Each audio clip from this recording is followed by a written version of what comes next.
Good afternoon, everyone. Welcome to College Planning Advice Seminar.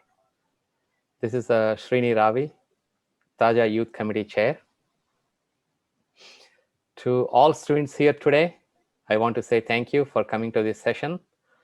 High school is an important time in your life for many reasons, as you all have experienced. We hope today's session will help you better understand the college admission process and what it's like being in college.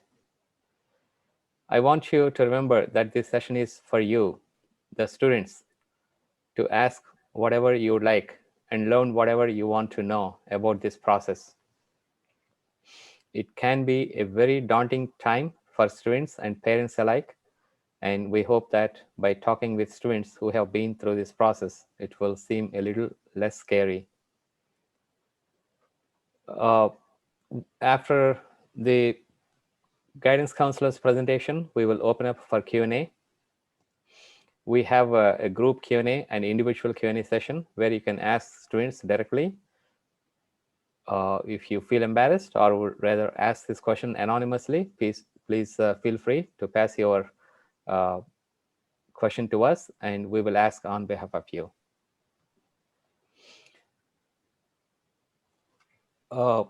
With this, I'll turn it over to Telugu Association of Jacksonville President Paparao Gumudapu to talk about the current session, and we'll go from there. Thank you. Thanks, Srinivas Ravi garu.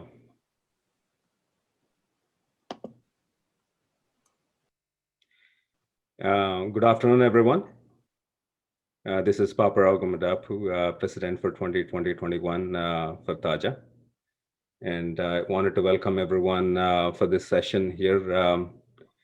Srinivas Ravi garu being the youth committee chair, he has been mentoring all the youth committees since last 3 years. This is straight the third year, I would say, for him being a youth committee chair, and also the third year we are conducting this particular event, which is very helpful for all the students, and we'll be, continuing this for a long time here, so that it'll be valuable for everyone. And thanks a lot for all your effort, Srinivas Ravi garu.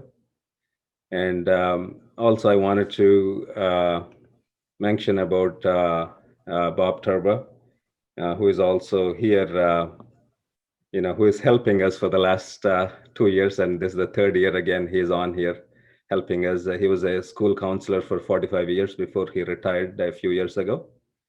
And he worked in schools in New York City and Long Island for 15 years and spent 30 years as a chairman of school counseling services at Stanton College Preparatory School, and is now serving as students as a private counselor.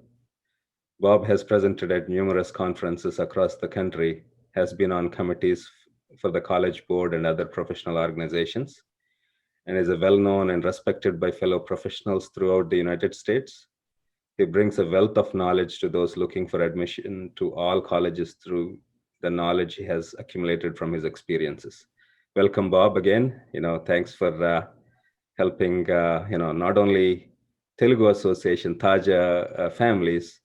We actually, every year we used to do at a library in a hall where we can only accommodate a few people, right? And I guess, with the current trend and the COVID, we were able to go virtual, and not only a Zoom session, we were able to also make this a Facebook Live. So not just Telugu families, everybody here in Jacksonville has access to this session and valuable session where they can learn and apply this and, use this knowledge, even parents and all the students who joined this meeting. And in addition to this, this year, we wanted to make sure we hear the feedback from the last 2 years and improve on that feedback. So Srinivas Ravi garu did a good job trying to reach out to everyone and get feedback. And based on that feedback, we made sure that this year we have a coverage in our panel from the freshmen from all the colleges here in Florida as a priority, because we have very good colleges in Florida, and parents have been asking to have the representation from every college here in Florida. So that's what we were able to do this year, hearing the feedback from the members, and thanks to Srinivas Ravi garu finding out the feedback and improving on it for this year. And we have a great turnout, on the registrations. We have many registrations, more than 100 that we saw, and we also have few that have missed registrations, and I've seen few messages from them. So for everyone, it is available on TAJA Facebook page for them to view right now as well. We have our TAJA TV YouTube channel where we'll be putting this in for people who miss these sessions. So with all that said, thanks again for even the panel, who is helping us here, the students who came forward. And I'll give it over to Srinivas Ravi garu, to take over from here.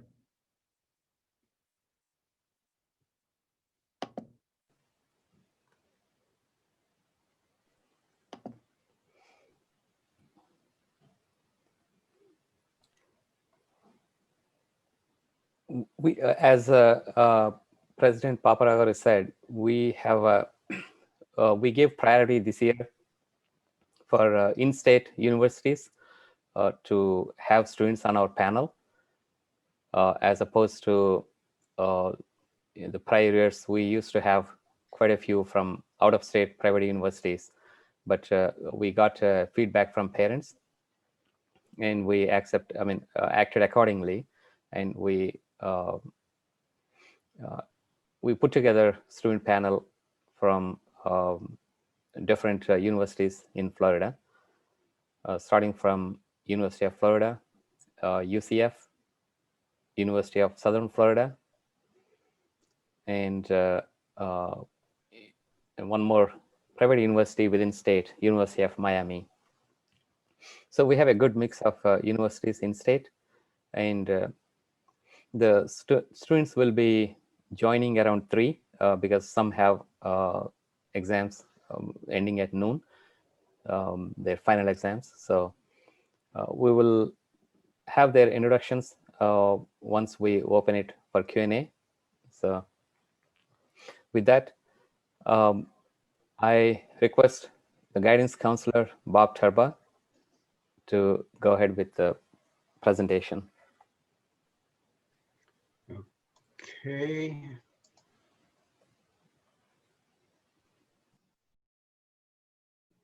All right, I'm not quite sure. This will be my first online Zoom presentation. So at any time, if you don't see something, please let me know. Am I coming through? You hear me and everything, Srini? Yes. Okay, yeah, good. Everything looks good. And it's great. Okay, perfect. All right, welcome everyone. Good that you're here on a Saturday afternoon. It's a little cloudy and etc. But being online and all makes a whole different, takes a whole different perspective on dealing with this. But hopefully today I'm going to emphasize some major aspects of your future college planning in terms of planning for applying to college and applying for scholarships, and what colleges are actually going to be looking for. And the reason I have this slide up right now where I'm talking about take control, that really is my theme throughout my presentation. It's my hope, when I work with young people now, I encourage them to take control of the entire process that they're going through, to not rely on parents, to not rely on anyone else. It is your life, it'll be your future, and it's time for you to really start taking control and planning that. So without further ado, let me go through this. And okay, there we go. I will have this presentation as a PDF file.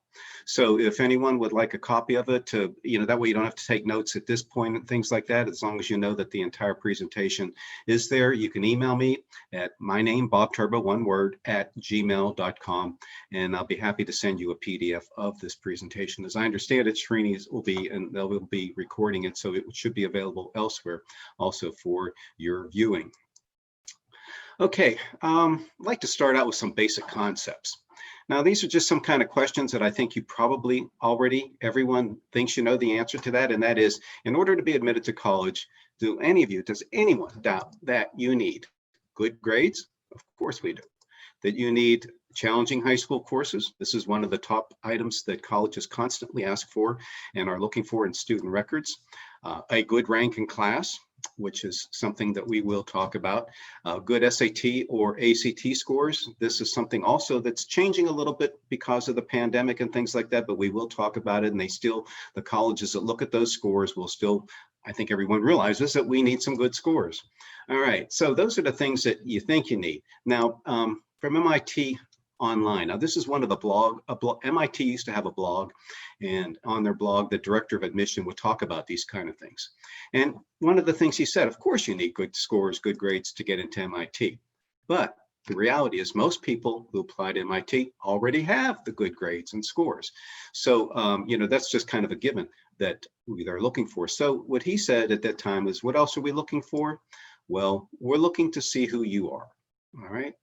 This is a concept that sometimes is difficult to understand, but the reality is that when you look the same as everyone else does with good grades, good test scores, good rank, good courses, then they're looking for more. They're going to go into some depth. And the important thing for being admitted to competitive colleges, along with colleges like the University of Florida, Florida State, et cetera, you need to show the college admissions office who you are and what you're thinking about, okay? What they say is it's who you are that really matters. It's how you embrace life. It's how you treat other people. It's passion. So I'm going to talk a little bit more about how you can capture that in your essays and on your application. But please know that this truly is one of the most important things that you want to look at, and that is how you can express who you are. Over all my years of doing this, I've had many, many parents and students who come in and they say, well, my neighbor got, he had 4.0 GPA and he had 1580 SATs and he ranked number 2 in his class and he didn't get into Harvard. So what's wrong with this whole thing? Well, that's what I really would like to address. And that's really what I work with my clients and my students that I've worked always with. And that is that you have to really be able to show them something more than all those grades and everything else like that. So let's just go over that one more time. All right. It's you, who you are, that really matters. It's how you embrace life. It's how you treat other people. It's passion. This is what all the schools that will ask you for an essay or ask you for a supplemental information, this is what they'll be looking for. And it's being able to show this through your writing and essays. Again, not an easy thing to do, but it's something that if you work on, and if you start working on it, it should be relatively easy by the time you're senior. Now, let me just back off for a minute. I'm not sure exactly of the audience and in terms of what grade levels you are. I'm imagining that most of you will be between 9th and 12th, probably more 9th through 11th, because a lot of seniors have already applied to college and they're pretty much on their way. So I have a feeling that it's probably most of you are between grades 9, 10, or 11. And the earlier it is, 9th or 10th grade, the better off you are for hearing this kind of thing, because it gives you more time to get prepared and to begin thinking about these essays and the things that you really need to do in order to be really acceptable and so you look good to the colleges. Okay, in other words, just take control. Consider all these ideas and learn about yourself. This is something that's a little bit difficult. Young people, whenever we say learn about yourself, they kind of say, well, that's, what do you mean learn about myself? I know about myself. I know who I am. I know what I mean. Well, do you really? This is the one thing. Do you really know who you are? And I'm hoping to go through some points to show you in a little while how maybe, well, you do or you do not know yourself. All right, but let's look at a few items that you would that you have to put on your college application. All right, GPA, grade point average. What does that mean? What are they? Okay, let's just go over the various GPAs that exist here. The public schools, if you're in one of the state schools, one of the public schools here in Jacksonville, you'll get 2 GPAs. One is a state GPA, which is an unweighted GPA, straight on a 4.0 scale. You also, all the courses that you take are included. Everything, phys ed, art, every course that you've taken. And many of you, most of you probably have taken high school courses in 8th grade, 7th or 8th grade. Those courses are also included in your transcript that you use, that you'll send to college, and that you'll have to report to colleges. So all your courses are included in this unweighted GPA in the public schools here. A 1 credit A would be worth 4 points. And I know most of you have half credit courses right now. So, a half credit A is worth 2 points. But, that's just the old verbiage that we use, and 1A for 1 credit is worth 4 points. Most private high schools would have a similar GPA, an unweighted GPA. Most colleges will maybe ask for an unweighted and a weighted GPA. So, just so you know, this is your unweighted GPA. Now, the Duval County Public Schools, they have also what's called a district GPA, which is also called a weighted GPA or a ranking GPA. It goes by all those names, but basically what it is all courses are included, but your honors, IB, and AP, and ACE courses, any of the college course that you will be taking are all weighted. Weighting is usually either half a point or a whole point for these classes. In most cases now in Duval County, for example, the honors, IB, AP, and ACE are weighted a whole point if it's a 1 credit course. All right, so in other words, 1 credit A would be worth 5 points. Most private high schools also do some form of weighting. Some of them get complicated, but they have all high schools have a profile. And what they do is they send that profile out to colleges. So all the colleges will know what your particular high school is, the way they do their weighting and the way they do their GPA. Okay, so those are the two in the public schools. Now, the question I always get is, well, which GPA do the colleges look at? Okay, which one's the important one? Well, the reality is neither of these two GPAs that we just talked about, the unweighted and the weighted GPA, are the ones that the colleges look at, because the colleges, what they do is they'll recalculate your GPA. All right, so they'll take your transcript and they'll take off your courses, your English, math, science, social studies, and world languages. They'll take those courses right off your transcript. For this GPA, they will not include your PE, your art courses, or any of those courses that are not academic. They will not include those. They include only your English courses. Okay, so and in these GPAs, all your AP, RN honors, and IB and ACE, or any other of those accelerated mechanisms, all those courses will be weighted, and most colleges do it just a little bit differently. All right. And for example, in the University of Florida, Florida State, and the state university system, they'll weight your honors courses by half a point, and then your AP, IB, or ACE courses by a whole point. Okay, so that's how they do your GPA. So you're going to ask me again, all right, so they don't use my weighted or my unweighted GPA that I get from the school.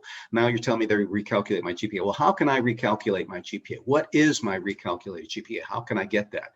Well, unfortunately, the colleges aren't going to really give that to you, but you can calculate it yourself based on the fact that all the AP, IB, ACE courses are weighted by 1 point, and all honors courses are weighted by half a point. So you can go over your record, your transcript, look at it all, and then divide by the number of credits or that you have put in there, and you'll come really close to that GPA. Or, as I've done over the years, because it's really kind of complicated to do that recalculated GPA, you can estimate it. And I found over all the years of seeing these GPAs, the way colleges do it and all, that your recalculated GPA is actually a GPA between your weighted and unweighted GPA. All right, it falls sometimes right in the middle of that GPA. For example, if your weighted GPA is a 4.6 and your unweighted GPA is a 4.0, then your recalculated GPA would more likely be somewhere between a 4.2 and a 4.4. All right, it's not going to be a 4.6 because they've included all your courses, and which is your weighted GPA, and it won't be a 4.0 because that's a low point. That's not including any weighting. So it'll be somewhere between a 4.2 and a 4.4. Now, if you're in the IB program or the ACE program, where almost all of your courses are of the IB or ACE or some level like that, or AP, then you're going to be higher than maybe a 4.4. You might even go up to a 4.5 in your GPA, the way the college is calculated. But oftentimes when I speak with students, I'll just say, let's just split the difference. Let's call it a 4.3. Let's just say your recalculated GPA for college purposes is a 4.3. Based on the example I give here, that is, it's a 4.6 and a 4.0. All right, so this is kind of an important concept so that you understand where you stand and what your GPA is in reference to what the colleges are looking for. And again, like I said, your recalculated GPA would be higher if the majority of your courses were AP, IB, or ACE, and it would be lower if you had more honors courses rather than the AP or the IB courses. But nonetheless, it is something that the colleges use. Oftentimes it's called an academic GPA because they use only your English, math, science, social studies, and world language courses. All right, so let's take a look at some of the way the state university system here in Florida would use your GPA that they have. All right. So this is something that this is a form that they send out to all the guidance counselors. They give this to us every year. And it has to do with, for example, the middle 50% of the accepted fall. The first row there, the first column says the middle 50%. Now, what does that mean? Middle 50% accepted fall 2020. Well, let me just show you, again, they're using a GPA, right? The recalculated GPA, that's one we just talked about. And what does the middle 50% mean? Well, the middle 50% is basically simply that, okay? You have 0 to 25%, and then you have 76% to 100%. That's not including that group of students. Okay, it's not including the lower 25%, and it's not including the upper 25%. Whenever they list a GPA, what they want to do is give you the middle 50% range. They're going to give you the 25th percentile to the 75th percentile range. They're not going to give you an average. They do this just to give, because an average, one average is oftentimes very misleading. Okay, so let's take a look at what happened here in the colleges. Middle 50% accepted fall 2020, their GPA at the University of Florida, it's listed as a 4.4 to a 4.6. Now, again, what GPA is that? That's your recalculated GPA. That's not your weighted GPA. That's not your unweighted GPA. Okay, let's look at Florida State, 4.1 to a 4.5. Now, remember, this is the fall. This is the fall admission criteria. Now, where did they get these numbers? They got these numbers from all the students who appeared in the fall of 2020. They crunched all their numbers, all their high school GPAs, all their recalculated GPAs, and they put them on a spreadsheet, and they got this information. So they know for sure that all those students who were accepted at the University of Florida and appeared on campus had a 4.4 to a 4.6 GPA. That's the middle 50%. So they were 25% lower than the 4.4, and they're 25% higher than the 4.6. Okay, so I hope you understand this. This is very important. And one of the reasons I really love to use this chart is because, you look at the University of Florida, and I know a number of your jaws have already dropped back there, even though I can't see them. When I could see an audience, I realized the eyes kind of start rolling around in the back of their head. What do you mean 4.4 to a 4.6? That's really a high GPA for a state university. Well, yes, it is. University of Florida is a very competitive institution to get into. It's not easy to get this range in this GPA range. So, the idea being that, especially if you're, like I said, a 9th or 10th grader, please make sure that your GPA is going to be in that range for fitting into what a school like the University of Florida would use. Now, and the reason I like this chart also is because this GPA at the University of Florida is very similar to many of the competitive colleges, private colleges, and other colleges around the country. So, now another question would be, well, what's that lower 25%? What if I recalculate my GPA and I have about a 4.2 recalculated GPA? Do I have a chance? I don't know. That pretty much changes every year based on how many students they actually had that fit into that category. I've seen it go down to usually goes down to at least 1/10 of a point to a 4.3, and it might slip into a high 4.2 category, but it's hard to say, and that's a number that they really also don't really publish. Okay, so we looked at Florida with Florida State and University of Central Florida, another one of the most popular schools here. This is their GPA range for the fall, 3.96 to a 4.46. And then because it's our neighbor, University of North Florida, their GPA is a 4.0 to a 4.5. That's the middle 50% for the fall. All right. Now, let's look at the SATs. Test scores are important, even though we're going to be talking about SATs in a little while, because the SAT climate has changed dramatically, and it will probably still be changed for anyone who's a junior or senior right now, whereas many colleges have gone test optional because of the pandemic and the inability to take these exams to go to testing situations. There have been many tests that have been canceled. Students are having a heck of a time trying to get tests completed now because of the testing situation. But when they took the test, this is a middle 50% range, and then the SAT, it's a total of the combined, the verbal and the math. So the middle 50% at UF is between a 1340 and a 1480. Again, there's a lower 25%, there's a higher 25%. Florida State is between a 1290 and a 1410. University of Central Florida, 1250 to a 1370. And then University of North Florida, 1200 to a 1320. Okay, so these are their SAT range. ACTs, Also, you know, a lot of you, we always encourage students to take both exams at least once and then look at the ones that you score better on. But the ACT range for the University of Florida, the middle 50% for the fall would be a 30 to a 33. At Florida State, a 29 to a 32. UCF, a 26 to a 30. And University of North Florida, a 25 to a 28. Okay, so that's your composite. You realize that, right? The ACT is made up of 4 tests: the reading, verbal, math, and science. And this number that says a 30 or a 33, that's an average of those other 4 scores. And hopefully you also know that there's a thing called super scoring. I'll go over that whenever we get to the test screen so we can talk specifically about what the tests are all about.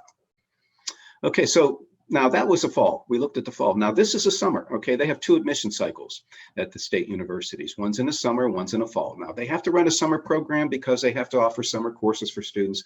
So they'd like to fund it. So they would all like to have more students attend in the summer. And quite frankly, it's a nice time to start because it gives you the opportunity to just get acclimated to campus in a relatively uncrowded situation, because the summer always has fewer students, and then the fall, whenever all the 50,000 or so descend on campus. And it's an easy way to get acclimated to college. So anyway, middle 50%, summer accepted. Let's look at what those numbers are. Okay, Florida's the same, 4.4 to a 4.6. However, look at Florida State. It's gotten a little bit easier, 3.8 to 4.3. Same thing with UCF, 3.77 to a 4.29. And then same thing for UNF, a 3.3 to a 3.8. That's because there are fewer students that apply, and they want to be able to attract more students and to give you a chance to get your feet wet on campus and get into the groove to be for the fall semester. So if you apply for the summer, you are automatically accepted, period. You go to take a couple classes in the summer, and then you just continue on into the fall with your regular full course load. So there's nothing against starting in the summer, except some students say, well, gee, I want to have a summer vacation. You know, I don't want to go to school right away in the fall. Whereas others in the summer, but a lot of students say that I really would like to do that. SAT scores for the summer. Notice those 2 are a little bit lower for each one. Florida 1260 to 1400, and Florida State 1190 to 1310, and UCF 1170 to 1280, University of North Florida 1070 to 1190. Okay, so hopefully that's gonna, and then we look at the ACTs, they've changed also. You can see they've all gone down probably at least about 3 points, some at 4 points in terms of that middle 50% of what they're looking for. So if your numbers don't quite match up to the fall admission, then, you know, one of the things your school counselor, or if you're working with anyone, might recommend is to apply to the summer. All right, if you have a better chance, and if your record fits into the summer a little bit better than it might fit into the fall. It's oftentimes, like I said, again, a little bit easier to get in the summer if you're shooting at one of these schools. All right, so that takes care of the GPA and what the colleges are looking at. And I'd like to now go into different various aspects of your college application, things that are important, things that answer that question that they said, you know, who are you? What have you done? They see your GPA, they see your test scores, they see your rank in class and that data, the courses you've taken, your transcript and things like that. Now they want to know something about, what are you all about? What are your interests? What do you like to do? And one of the ways you show them this is through your activities and experience. And again, if you're in 9th or 10th grade, it's a good time to get really involved in some activities. If you're in 11th grade, it's getting a little bit late. And if you're in 12th grade, it's obviously too late. Whatever activities you've taken part in high school, you had to put those on your college application. But 11th grade and 10th and 9th grade, you still have time to build up a resume of your activities and experience. Now, I never advocate for you to take many activities. That's not important. Okay, many colleges will just simply say, okay, list your top 4 or 5 activities, even though you might have taken 10 or 12 or 15 because you thought it would look better on your resume. That's really not true. Okay, they really want to see the ones that mean the most to you. What are the activities and experiences? Are there right ones? Okay, I get this question from students a lot. They want to say, well, what should I join? What should I do? Which ones are the better ones? There are no better ones. And this is again from MIT Online. There's pressure to do the right extracurricular activity. So what are the right activities? And the only right answer is do what's right for you. All right. It doesn't matter what you do. It doesn't matter what activity it is.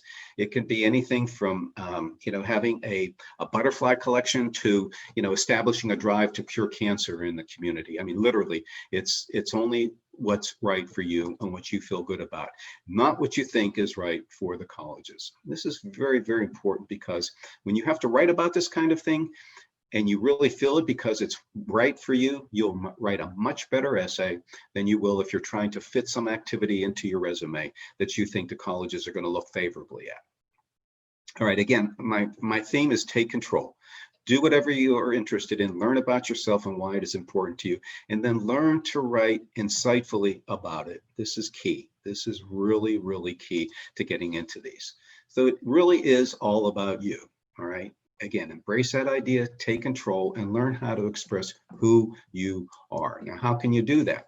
Well, okay, so this one student here, she had award-winning service activities.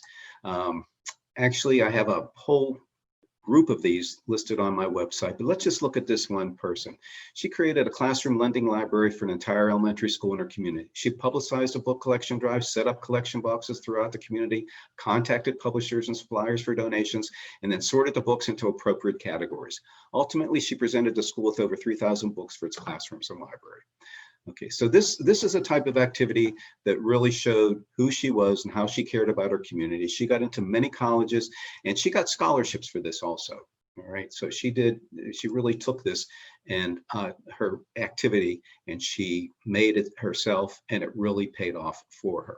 So that, and also, you know, of course, community service and helping others is really a very big thing. Now on my website, and let me just, if I can, I'm going to try to do something here. I'm going to go and set up a screen share. All right. Did I change the screen? I hope I did. Maybe I didn't. Let me go back to meeting controls, screen sharing, share.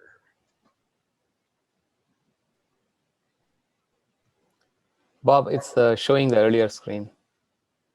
Okay. Yeah, now it's changed. No, okay, good. This is my website. I just wanted to show you. And if you look on the menu on the left side on the column, it lists everything that all the categories that I have on the website. But one of the things I'm going to show you in a second is this evaluate yourself. And I have all of those items here. And then under community service, this is the one where I have the those things like, for example, I mentioned that young woman who established the library. Every one of these paragraphs on this page are a little bit of what one person did who earned that person admission to competitive colleges as well as scholarships. All right, so all these are listed on the website. Please, you know, visit when you can to take part, to understand what they might be looking at. All right, I'm going to go back to the presentation now. Okay, let's move on here. Again, I just showed you the website. And how are your activities viewed by colleges? This is kind of a relatively important thing. All right. There is a video series put out by Colleges That Change Lives. It's under www.ctcl.org. And it is a very, very, very good video series. And I'd like to play just a brief video, clips from this one video, which is from Reed College. Now, for those of you that are familiar, Reed College is a very competitive college up in Portland, Oregon, and they have a couple bits that I'm going to be showing, a couple clips that I'm going to be showing you. And if you get this PDF from me, you'll get that URL also on this page. All right, so let me go also to create that share.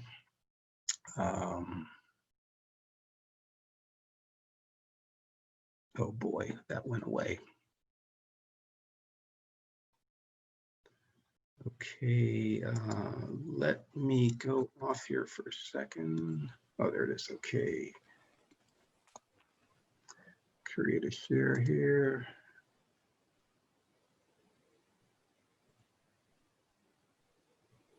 All right. Let me start this video, and I'm starting it at around 17 minutes because this is where the young man is talking about activities.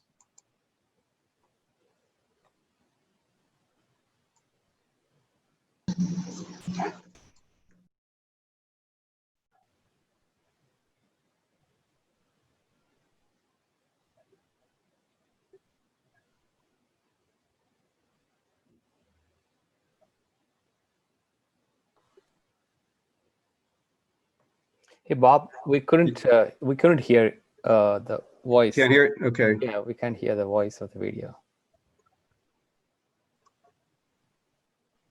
That's as loud as it's going to go. Is that, you can't hear it at all? No.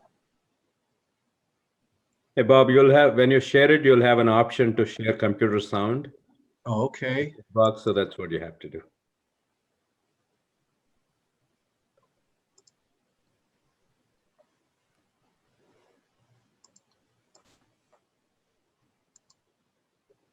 Guess this is one thing I should, oh, sure. Okay, I see.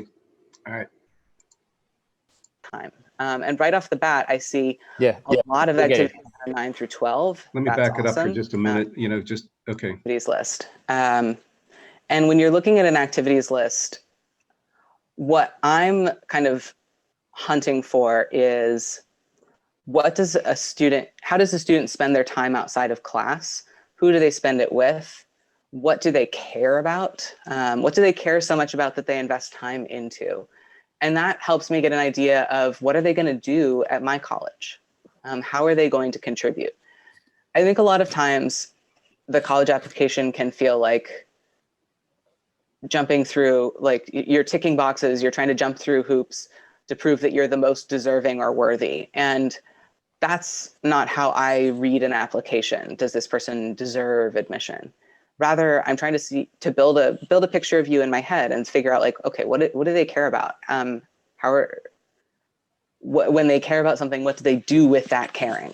So I'm interested to see what she does with her time. And right off the bat, I see a lot of activities that are 9 through 12. That's awesome. Now, obviously, in the current moment, if you're a swimmer and you couldn't swim last year, we get it. That seems like a dangerous thing to be doing, getting in a pool with other people.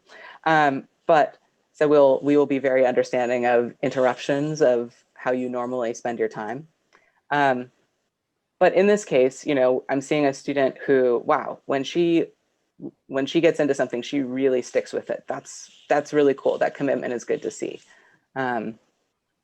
She's clearly very involved in performing arts, music, theater, things like that.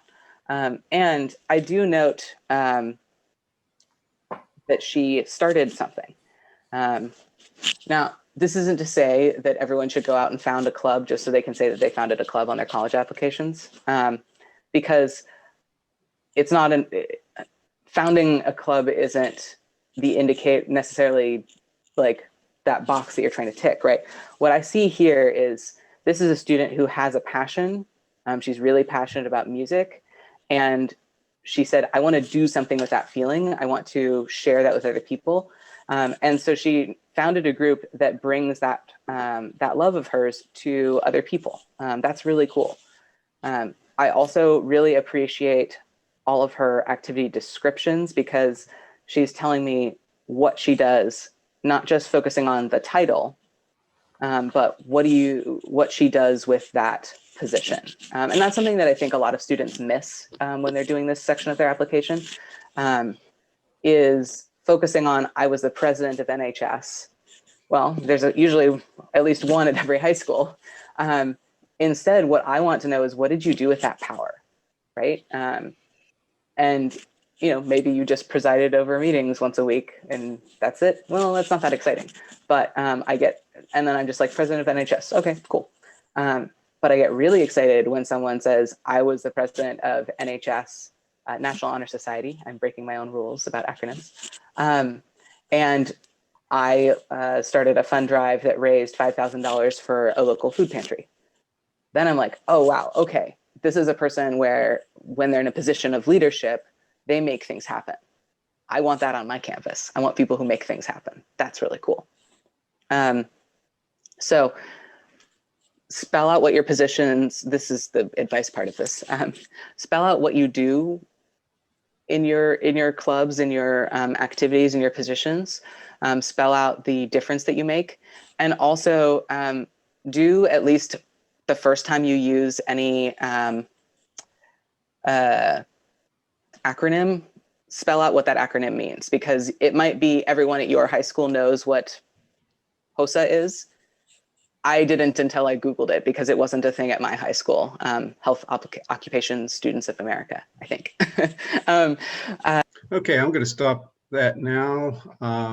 Let me get back to my screen. All right. Do I have video? I mean, audio? Am I good, Srini?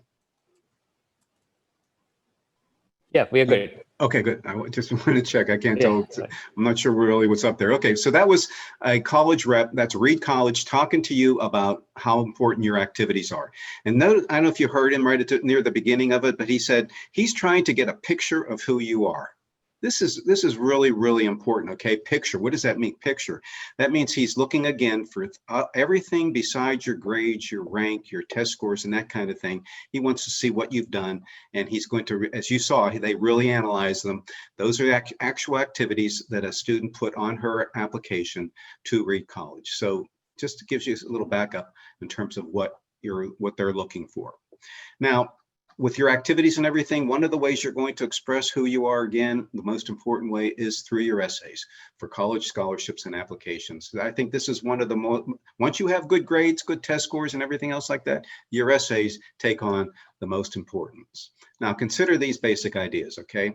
If the college you're applying to has hundreds of students with exactly your GPA, exactly the same number of APIB and honors courses, exactly the same ranking, very similar activities, the same test scores. And believe me, this is not unusual, okay? Because GPA numbers are finite, okay? You go up to a 4.0 unweighted, and then weighted might go up to a 5 at tops. Test scores, you can't get more than 1,600. You know, it's always, most students are going to be at these competitive colleges in the same thing. So you're going to look the same, really, as all the other students who have applied. So why should they accept you? I want all the students, I want everyone to ask that question of yourself. And I want you to keep asking yourself that question until you're finished with your college applications.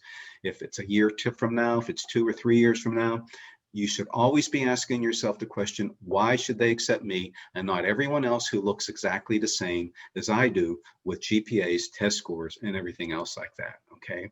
What do they want to know about you? Well, your answers on the application as your essays will only be good as how well you know yourself. I mentioned this before. It's important that you want to get to know yourself because you have to communicate who you are to these college people.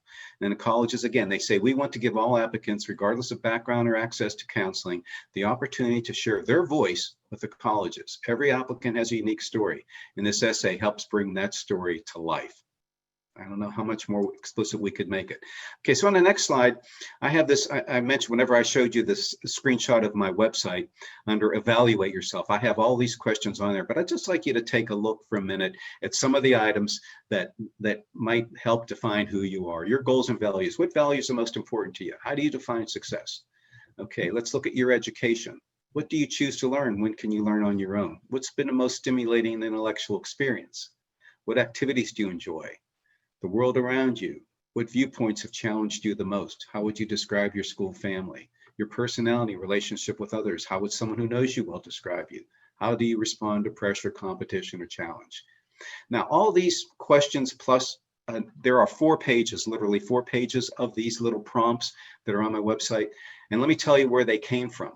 Years ago, a college sent those to the guidance offices, and they implored us. They said, please, would you please pass these out to your students? Would you please ask them to read them and to study them and to try to answer them, because we're so tired of getting essays from students that do not tell us who the student is, do not tell us what we need to know. So this is from the colleges themselves. And they told me, please distribute it, copy it as widely and as long as you want to do, because we really would like the students to get this information. So when I'm working with students now, I encourage them to take these 4 pages and literally to go through them every once in a while on vacations or something like that, and jot down an answer next to them, like what values are most important to you. If you have one, put it down there. Just one word is fine, because then whenever it's time for you to do your college essay, you go back and pull these sheets out and you'll have the beginning of your essay. Okay, so most of the essay prompts are pretty similar. Now, most of you will have to do the common application, probably all of you, because 700 or 800 colleges now use the common application, including Florida State, UCF, University of Florida. Everyone's using the common application. And what it means is common application, you fill out all the main parts of your application at one time, and then all you have to do is just tell Common App where to send the results of what you completed, and you don't have to do it for every college that you applied to, except there are a supplemental information form for each college. But there's one essay on the Common App, and this is the main essay, and these are what the prompts are. They have been for the last 3 years. Okay, first prompt: some students have a background, any interest that's meaningful. They believe the application. If that's, please share your story. All right, they want you to share your story. Obstacles, lessons we take from obstacles. They want to know they figure everyone encountered an obstacle at some point. How did you get past it? Because they figure you will encounter an obstacle once you get to college. How did you get past it? And what did you learn from the experience? Reflect on a time when you questioned or challenged a belief or idea. What prompted your thinking? What was the outcome? Describe a problem you solved or a problem you'd like to solve. All right. Explain significance to you. Notice that every one of these prompts at the end that says to you, what steps you took. All right. What does it mean to you? What you'd like to solve. It's all about you. I can't emphasize that enough. You have to understand who you are and how you fit into these things. Like, in other words, I have students who will describe a problem they solve, but they don't ever talk about who they are and why it meant something to them and what significance it had to them. So discuss an accomplishment, event, or realization sparked a period of personal growth for you or yourself. Describe a topic, idea, or concept you find so engaging that it makes you lose all track of time. Why does it captivate you? Notice there's you again. What or who do you turn to whenever you want to learn more? Again, it's all about you. That's what they want to learn from these essay questions. And then they give you one where you can share an essay on any topic of your choice. All right. So I imagine these are going to be the same essay questions for this year's juniors. Whenever you apply to college next year, they haven't changed these for many years because I think they finally got it honed to a point where they're going to get the information that they would really like. Okay, so now how are essays viewed by a college? Again, I'm going to go back to the videos put out by colleges that change lives. This will be another man who will be talking about essays and what ways your essay can. And it's Reed College again. It's a very, very competitive college, and they get a lot of essays.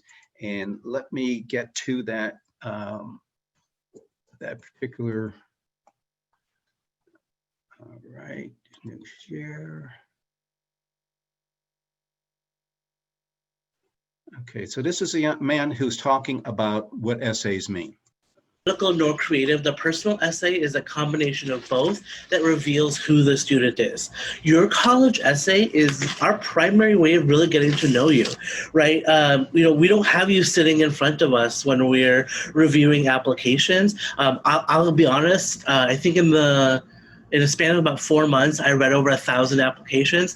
Sometimes I'm reading those applications at a coffee shop at 3 o'clock in the morning because I've got a deadline to meet. I'm not going to call you up and say, hey, I have some questions about something you wrote in this paper, or I have a question about your grade. This is your essay is what I have to get to know you from the admission side. A lot of colleges are looking at when we're reviewing applications, we're looking at who is it that we're going to allow within our respective communities, especially liberal arts colleges. We often think of our college campuses as communities. And so we want to know who we're inviting into this community, and your writing is what's going to allow us to do that. Your writing is not, the only important thing in an application. A lot of colleges review applications in a holistic manner. Reed is one of those colleges that we look at your application in a holistic manner. What that means is that we recognize that there's so much about you as a whole person, and we're going to assess your application by looking at everything individually and piecing it together like a puzzle to get the picture of who you are as a whole person. So your writing is just one really important component of that. So we're going to do something called the objects exercise. So nothing too crazy here. If you've got a pen or a paper handy, you might want to have those out. Or if you've got your phone in front of you, maybe open up like the Notes app or something. And what we're going to do is, I think some of the biggest questions I often get is, I don't know what to write about. So this objects exercise is just going to help you start brainstorming things that you could potentially write about. So what I'm going to do is I'm going to slowly read you a list of questions. And what you're going to do is write down what objects come to mind as I'm reading these questions out loud to you. So we'll go ahead and get started. So What's your favorite gift that you've ever been given? What's something that reminds you of your family? What is something that's in your bag right now that is probably not in anyone else's bag? What's the first thing that you see when you wake up in the morning? What's an object that represents regret? If your house was on fire, what would you happily leave behind? What's something you found? And be careful with this next one. What's something that you stole?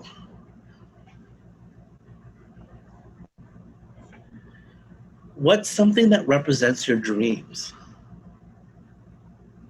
So those are just a list of some questions that you want to think about and maybe hopefully start. I'm going to move ahead here. I'm not sure you can hear me at this point, but I'm going to move ahead to another particular. It could be, you can, there's a million different ways that you can connect those. And then being concise about it too. So we're going to look at a great example here. I wear overalls to school, dark wash denim, baggy pant legs, and 2 straps over my shoulders, fastened by 2 copper buttons. I don't wear them for farming, painting, or railroad construction, but for the pure and sweet pleasure of wearing trousers that are held up by my shoulders. It's not an everyday thing, but when I wear them, I feel invincible. Here's why I love this essay, right? It's taking something as simple as pants, right? Like overalls. But it's really painting us a picture about this person. It's telling us that when I wear this, here's what I feel like as a person. Here's who this makes me turn into. And so they're really painting a strong picture of who they are just through a pair of pants. Again, even I could have even this would have been a perfect example for that keyhole analogy, right? I could have looked through the keyhole, saw a pair of pants, and then wrote this amazing essay. This next slide, the so what, this is, if you take nothing away from this presentation, this is the part that I hope you will take away. So the so what is basically the heart of your essay, or your thesis, if you will. This is telling the reader why what you have to say is important, why your topic is important. And this is moving beyond that description alone.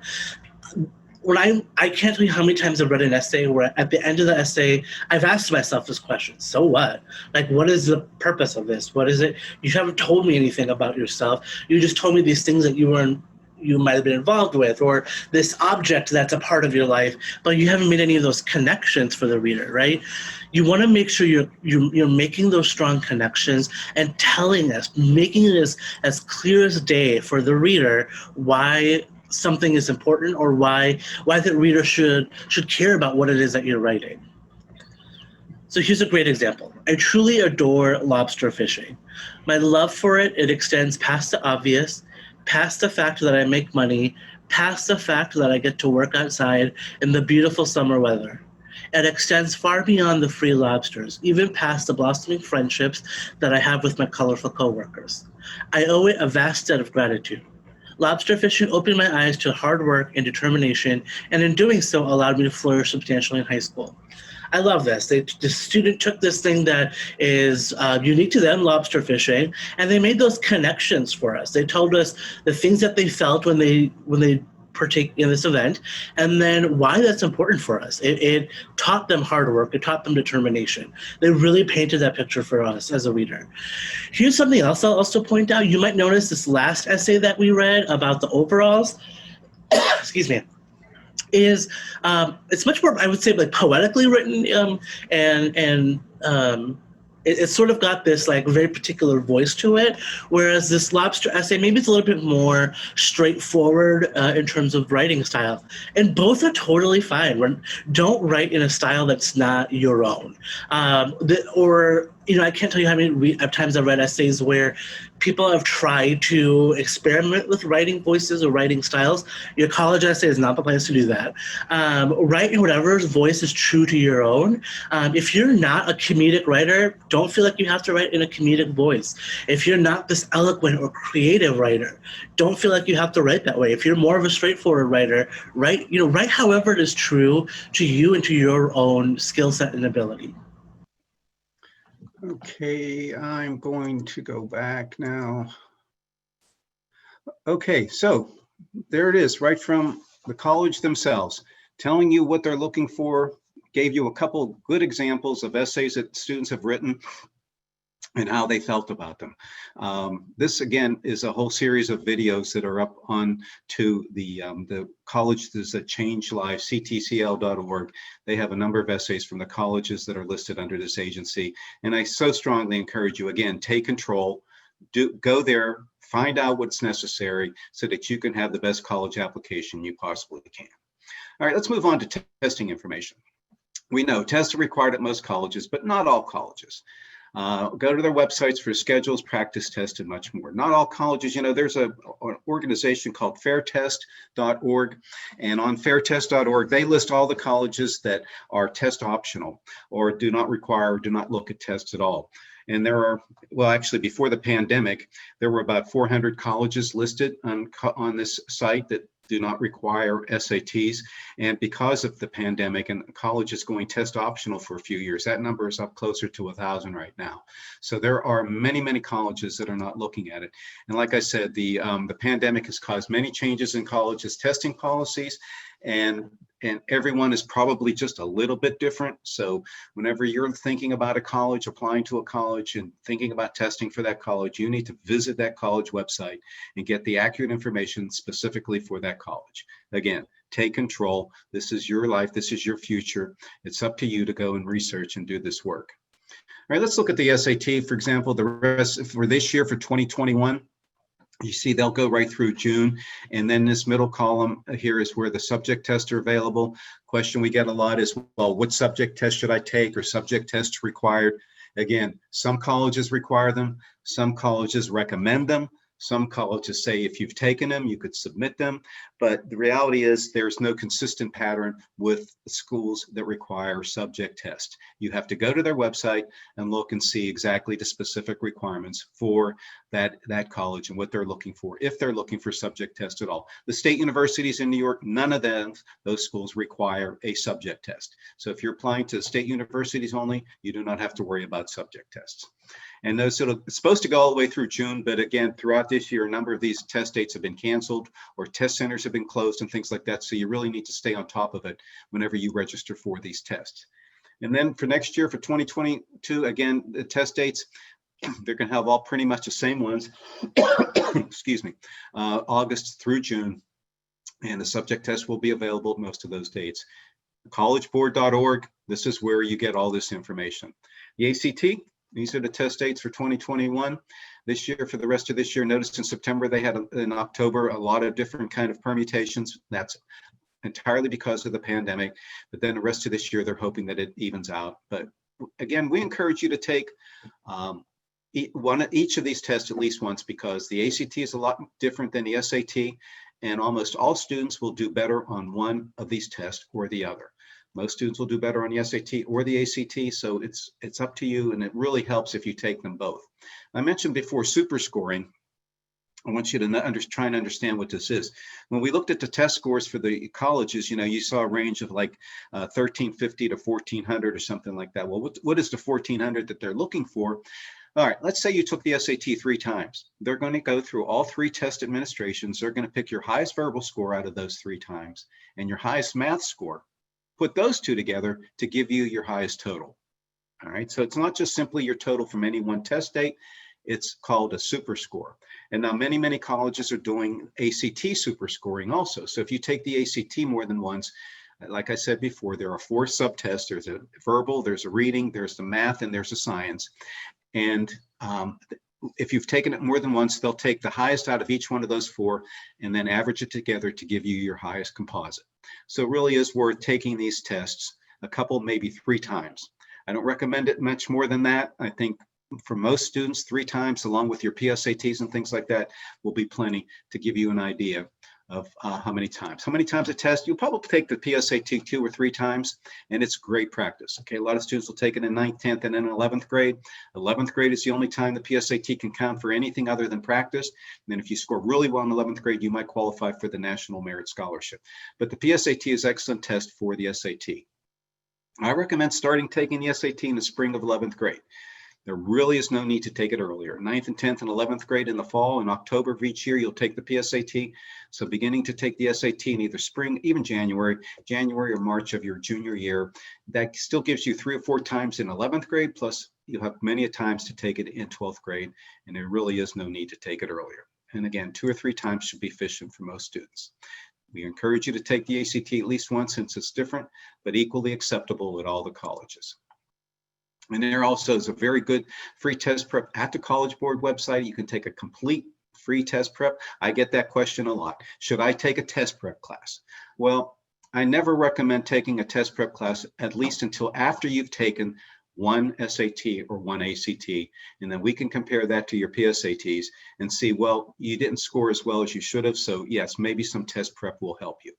But just to take test prep before you've ever taken a test, I don't really think that's necessary. I think it's better to get a baseline first, take that test without any formal test prep class. And then if you need to do better, take the test prep class, and then we'll look at the scores after that. This is the official SAT site, the practice, where they have it for you, and it's a full test. It's from the makers of the test. To me, it's one of the best test prep tools that you have. And the Khan Academy is one that's really very involved with the College Board in terms of their test prep program. You probably have heard of the Khan Academy. They do a lot of tutoring, a lot of helping students in a lot of different ways. All right, let's move away from tests now. Mission decision plans. When do you have to apply? What are the test dates, etc.? There's a couple earlies, okay? One is called early decision. This word early is bantered around a lot. So it's important to understand its importance. Early decision means apply by November 1st. The college will give you a decision by early December, and then it's binding. If you apply early decision to Duke and they accept you, Duke is expecting you to attend. All right. By the way, no state university here in Florida has an early decision or an early action program that I'm going to talk about next. These are mostly the private schools around the country, and they will have either an early decision or an early action program. But an early decision, you need to know that it's a very binding commitment if you're accepted. And if you know, it's not to be used as a strategy. It's to be used only if you really, really will go to that college and you want to go to that college if they accept you. But it's a good ploy to go. It's a good strategy to use because under early decision and even early action, the colleges are looking at your record, comparing it to the whole applicant pool. And if they think you're a good applicant for their general admission practice and you're saying that if you accept me, I will attend your college, your chances are really good to be accepted early decision. Early decision is really not that much more competitive than regular decision. Neither is early action. Now, early action, the big difference is apply by November 1st, you get your decision, early decision, but you don't have to commit. You can wait until the national notification date of May 1st before you notify the college if you're going to attend or not, but at least you get your decision by November 1st. And that's really nice, okay? Some schools have what's called early action single choice or restricted early action. They call it REA. And what that means is you may apply to only one college early action. Harvard, Yale, Stanford are among the colleges that use this plan. All right, and you don't ever want to test one of these rules like binding commitment, to attend, or, the fact that you're only going to apply to one, because they have connections with all these schools. They know each other. And if they think that somebody is applying to early action at more than one school, single choice early action at more than one school, they're going to find out, and you might end up with no decisions at all if you violate their rules. So you need to pay attention to these plans, but these are the 3 early plans that are available.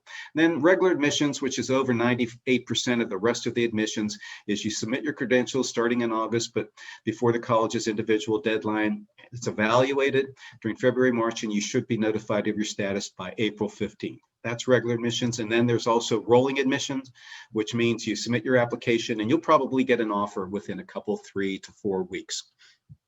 And Those are basically your decision plans. Again, when you find colleges that you're interested, it's important to go to their websites and determine which programs they use and which admission programs stipulations they use. It's up to you. Take control. All right, let's move on to paying for college. Paying for college. Now, there are basically three ways you or your parents can pay for college. One is write a check. Sometimes though, parents have a hard time writing a check for $75,000 for some of the more expensive colleges per year. So writing a check, even though it's an option, probably not one you want to look at. Merit scholarships. There are many merit scholarships out there that are not based on the family's financial need. And we're going to talk a lot more about that family's financial need, because that's an important criteria in this regard. And then the other way is to get a need-based financial aid package based entirely on the family's financial need. Okay, so what are we talking about regarding scholarships, merit scholarships? First of all, never pay a fee for a scholarship, search or to apply for a scholarship. Never pay a fee for it. All right, they're listed everywhere in many, many places. All of the scholarships I have on my website, again, cyberguidance.net, I have many merit scholarships that are listed there that you can apply for. There are many scams out there. All right, never be forced to purchase something like an insurance policy in order to guarantee loans or scholarships. These are frauds. There's a link here to the ftc.gov scholarship scam website that will show you all the scams that are available. There used to be a very prominent one here that visited Jacksonville every year. They sent parents a letter and say, congratulations, we have set up an individual appointment for you. Please come to the Marriott Hotel this Saturday to get your own personalized meeting with our financial expert. And then at that time, they'll promise you that they're going to help you fill out your FAFSA and get financial aid and get scholarships and things as long as you buy one of their insurance policies. Well, it's a fraud. There is no need to sign up for any insurance policy or anything else like that in order to get help filling out any of these forms or to apply for any scholarships. So if you ever get letters like that, if it sounds too good to be true, it probably is. All right, again, take control, and you need to search out these scholarships, and you should apply for a number of scholarships. Scholarships focus on where your grades, service, leadership, or special talents that make you competitive. And this is one of the things you really have to look for in that regard. Okay, and if there's an essay scholarship, do the essay, because let me tell you, many seniors are so tired of writing essays that they won't do it, even if they can earn a couple of $3,000 scholarship by writing the essay. So pay attention. Duval County, their guidance website on the duvalschools.org, they have a lot of scholarships listed, and I believe other counties. And if you're in a private school, you can see your school counselor there. They will tell you about scholarships where you can write your essays. And all schools probably put out a bulletin for seniors to talk about what scholarships they've received information on. All right, now these are just some colleges that offer merit scholarships that I've come across. All right, you can see this is a very wide, diverse list of some big name colleges, some state universities, and all of these scholarships are pretty much full rides. You would go to these colleges free with these scholarships. They all have a little bit of a different criteria. It's up to you to visit if you're interested in any of these colleges, to go to their website. Or now, one of the things you could do on my website on cyberguidance.net, I have these scholarships listed, but they're linked. I have a hot link where you could just click on it, and then it'll take you right to that college's webpage to describe the Emory Scholars or the University of Virginia Jefferson or the University of Chapel Hill Moorhead Kane. All those are links on my website where you don't have to go searching for them, but they would be linked directly to them. I would encourage you to, if you're qualified, to visit a number of these pages to see what kind of scholarships you can apply for. Okay, so that's merit-based aid. Now we're going to talk about need-based financial aid, which most parents and most families can qualify for some level of need-based financial aid. All right. Now, what's need-based financial aid? Well, basically, most students can receive some information on this, and it's based on completing the FAFSA, which is called the Free Application for Federal Student Aid. Everyone has to complete that form in order to apply for federal student aid. Now, you don't have to do that, right now. Let's just say you're 9th, 10th, or 11th grade parents. I'm talking to you right now. If you go to a college, just pick any college, go to their financial page. They will have a financial need calculator for you, a financial cost, college cost calculator that you can do for free. It'll take you about 10 minutes to do it, and it'll show you what I'm going to show you in more detail on the next slide in terms of how much financial aid you might qualify for based on how much you can afford to pay. All right, you can complete this FAFSA starting in October 1st of your senior year. And the results are what's called the EFC, or the expected family contribution. All right, this is a key number. This is what you as a family will be expected to contribute to your students, your child's education based on an analysis of your income. This is really, really important because a lot more families qualify for some level of need-based aid than they apply for. They just say, oh, we make too much money, we're not going to qualify. My neighbor didn't get any aid or anything else like that. Well, the thing that I encourage you to do is to fill out this form and apply, or to do one of the college cost calculators, because you just never know. And the only thing you have to lose by doing one of these calculators is the 10 minutes, 20, 30 minutes it'll take you to do it. All right, let's look at some situations in terms of how some students and families have applied for some need-based financial aid. I have 6 levels of colleges here, if you can see that. College A, which is a moderate cost private college like Flagler College. College B, which is a state university, an in-state state university like UNF, UF, FSU, UCF, etc. College C is a state university and out of state like the University of Virginia. College D is a private university, which is a medium kind of price like the University of Miami. College E is a public 2-year college where you would be living at home, like FSCJ, Florida State College of Jacksonville. And then College F is a private highest cost, like the Ivies, like MIT, USC, Duke, and NYU. All right, let's see what we're talking about here. Tuition and fees. Okay, these are only the tuition and fees at these colleges. You can see from FSCJ ranges from $1,500 and change to what the highest schools, this is only their tuition, it's over $60,000 a year just to attend their school. Now you got to live somewhere, so your room and board, these are the various prices for room and board at these colleges. That will vary a lot also because many colleges have many different living situations, but this gives you a pretty good ballpark number of what your room and board meaning your food, and your room meaning your hotel, your dormitory or your apartment. They estimate books and supplies. Now this is variable, okay, so it's different at most colleges for most students. From whatever you're going to major in, your books and your supplies will be a little bit different. And then you'll have personal expenses, transportation to college, and then, getting a pizza once in a while and buying some toothpaste and things like that, kind of some of the things that you're going to need to do once you're at college. So those are your basic costs. And the total cost of attendance, which we call the sticker price over here in the first column, is what each college will cost you to attend. You can see it ranges, again, from about $6,000 at FSCJ, which includes a hefty price for transportation and personal expenses, to almost $80,000 a year at some of these schools like NYU and University of Southern California. All right, so that's pretty expensive. School like Flagler College, total cost to be $35,000. It's one of the lower priced private schools around. And then your colleges, in-state colleges like UF and FSU, you're going to be somewhere around $20,000 to $22,000 a year. All right, so let's just say these parents who have applied, they filled out the FAFSA. They got their EFC back, which is their expected family contribution. Now these families are expected to pay $6,000 a year. That's what they can afford based on their income. All right, so what I like to do whenever I have a live audience, and unfortunately we don't have any interplay here, but I like to ask them, what do you think College F will cost his family? All right, well, let's look at the numbers and let's see how the numbers break down. All right, so they have a need. This family has a need. So the total cost is $79,000. They can afford $6,000. So their need, they somehow need to come up with $73,000. At FSCJ, they need to come up with $300, $29,000. So in each one of these particular situations, this is how much they need to be able to afford to attend this particular type of college. All right. Then they got a financial aid package from the college. And what did they get in their financial aid package? Okay, first part of their financial aid package is always grant or gift money. Right now, you can see this ranges from $12,000 at a state university all the way up to $65,000 at one of the higher cost universities. Now, what does that mean? Grant means gift money. It means literally a gift. They will give you this money and you do not have to pay it back. It's like a scholarship. I don't like to use that term necessarily because it gets confusing with merit scholarships, but let's just call it a grant. And this is how much grant they will give you, because if they accepted you, they want you to attend. So they're going to try and help you attend in whatever way possible. And that includes financially. Okay, loans.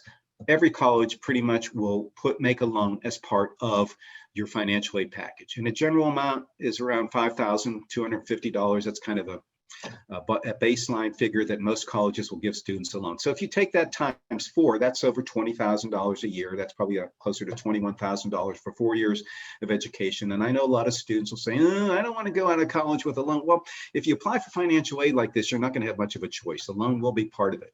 Then you can say, well, don't give me the loan as part of my package. Well, if you don't accept a $5,000 loan from them, you're going to have to come up with $5,000 in some other way, but they won't increase your financial aid package.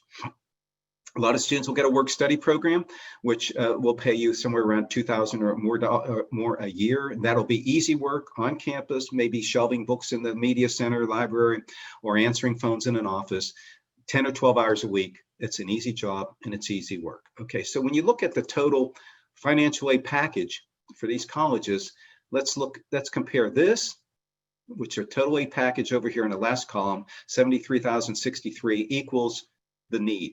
So how much would College F cost this family? This is a question I would ask. Again, it's $6,000 because based on their FAFSA, that's what it comes up to that they can afford. So, and I gotta say this, I have to be really frank about this. In a perfect world, this is all that college would cost that family. However, it's not always a perfect world. Total financial aid package, notice over here in my last row, total aid package if college meets 100% of need. Many colleges will meet 100% of need, but some colleges will only meet 90, 85, or 80% of your need, which means, unfortunately for the family, they would have to come up with more. But this is all very fluid. This is all changeable with every family, every student, every financial situation. So it's really to your benefit to do one of those cost calculators to see what it says you can afford to spend. All right, a couple of things I'm going to close up here in a couple of minutes. But one thing that I recommend for you to get some good information is to go to the College Board. You're going to have to go there sooner or later to register for the SAT, but the College Board has some really valuable information on all levels of college planning, college search, opportunity scholarships, scholarship search, and much, much more. It's purely information to help you plan a better future. All right, so don't shy away from this. Again, take control, go there, do the reading, look at what they're offering, look at what they're talking about, and it's going to make your college search, your college application process much easier once you get to 12th grade. So College Board is one of the sites. I have many sites listed on my website that do very similar things that the College Board does, and that is simply to help you plan your future better. All right, just let me, briefly, like Srini said at the beginning, I do private counseling now. I've worked as a school counselor for almost 50 years, and I now have been doing work with students and families on their own. This is some of the kind of things that I would be doing with them in terms of a couple meetings a year to talk about how important coursework is and grades and beginning to work on your essays and things like that.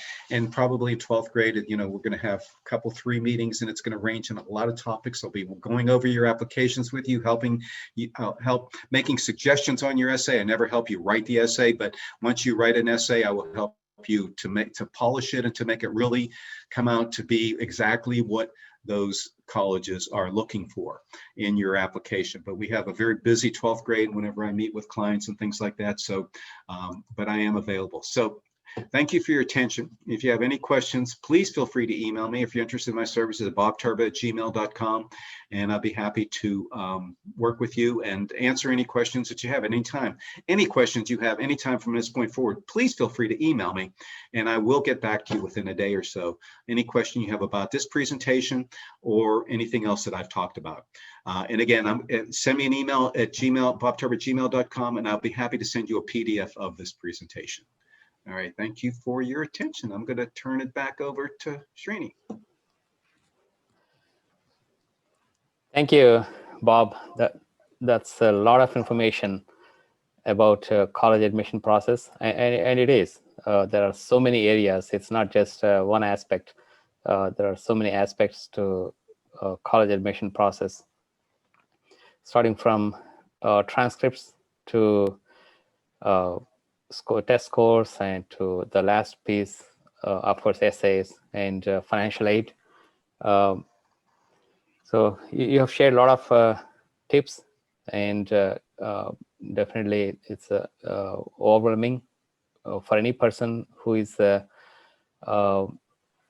who is attending for the first time, and I hope parents or students can go to your website, cyberguidance.net, and get more information at their own convenient time. And with that, I ask students and parents, if you have any questions, please go ahead and ask, pose those questions, and Bob will respond to them. Once that part is over, then we will bring in our student panel.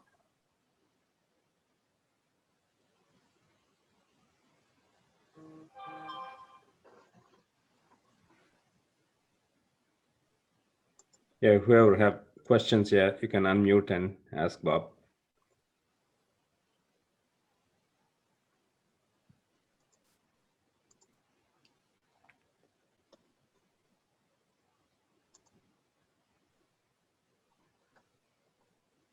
Yeah, looks like there are no questions. So, Srinivas garu, I think we can move on.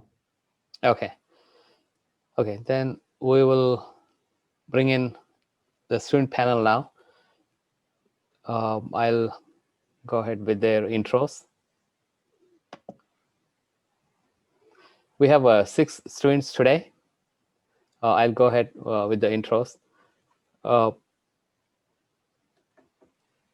Tanushri Bandaru. Tanushri is a Stanton class of 2019 graduate, currently a sophomore at University of South Florida. Her major is biomedical sciences on a pre-dental track. After being part of numerous clubs and honor societies in high school, she is now continuing to take part in organizations on campus such as Pre-Dental Society, ASDA, and Women in Medicine. In the future, she plans to become a general dentist. Thanks, Tanushri. I hope you're here. I'm here. Thank you. And the next one is Shirshika Kumeta. Shirshika is a freshman at University of Miami. She is a neuroscience and anthropology double major with a minor in microbiology and immunology. Shirshika went to Stanton College Prep High School, where she started the Hindu Student Union. She enjoys photography and reading. Hi. Thank you, Shirshika. Hi, Uncle. It looks like my camera's having a little bit of a problem, but I can hear you guys and see you guys. So. Okay. And next, Archana Satyavarapu. Archana is a freshman at University of Central Florida, doing business major. She played piano and sang classically throughout high school. Also, she enjoys cooking and drawing, painting. Archana went to Creekside High School. Welcome, Archana. And next student, Vahini Srikakolapu. Vahini is a freshman at the University of Florida. She is an applied physiology and kinesiology major. Vahini went to Stanton College Prep. Her interests are different styles of dance, such as Bharatanatyam, Bollywood, ballet, and jazz. She paints whenever she finds the time. Welcome, Vahini. Thank you for having me. Thank you. And next student is Ashita Yada. Ashita is a freshman at the University of Florida, majoring in nutritional sciences on the pre-dental track. She went to Allen D. Neese High School in St. Johns County and was a part of IB program. Ashita was involved in various volunteer clubs and Bharatanatyam in high school. Some of her hobbies include dancing, baking, and shopping. Fun facts about herself are that she was born in Jacksonville and have never seen snow before. I like that. Welcome, Ashita. Hi. Yeah, it's the same case with me too. Of course, not born in Jacksonville. Yeah. Now, the next student is Ronak Venkata. Ronak is attending University of Miami, a freshman who is majoring in neuroscience and health sciences. He attended Stanton College Prep High School. He is an avid tennis player and athlete and loves to volunteer. Ronak's favorite type of cuisine is Thai food. And I also wanted to say a bit. Ronak simply said he's an avid tennis player, but I know he competed at so many places in tennis. I don't know exact details, but he's one of the top players in tennis at state level. That much I can say. Or probably, I don't know, national level, but he's a top-rated tennis player. Welcome, Ronak. Thank you for the kind words. Sure. So now we have 6 students on the panel, and they're all going to different universities in Florida, and they graduated from different high schools, Duval County and St. Johns County. So we have a good mix of students this time. I see 5 of them. Can you just see who is the other one? I think that's Archana Satyavarapu. Okay, Archana. Yeah, she said she's having internet connection issues today. Archana, probably she might be. Oh, yeah, I think Archana could be the one. Okay. Okay. So now with their introduction, I would like to go ahead and open Q&A for students and parents. They can ask any questions they have, ask the students or the guidance counselor, Bob Turba. So take advantage of this time to pose your questions.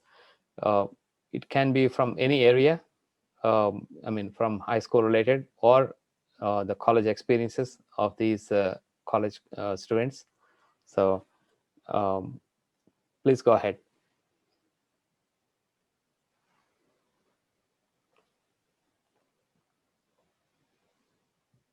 Hi. Yeah. I'm Hi, Archana.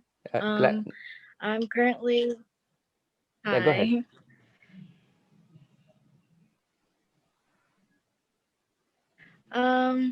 I'm currently a freshman at UCF, and I'm a business major. Archana, by the way, I just completed the bios, the intros of the student panel, so you're good. So when I understand you sent a message, you're having internet connections today. That's fine.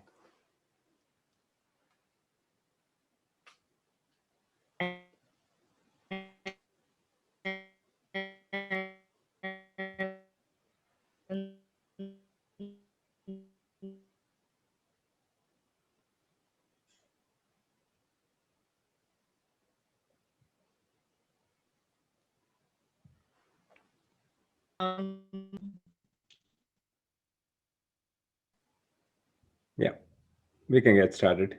Yeah.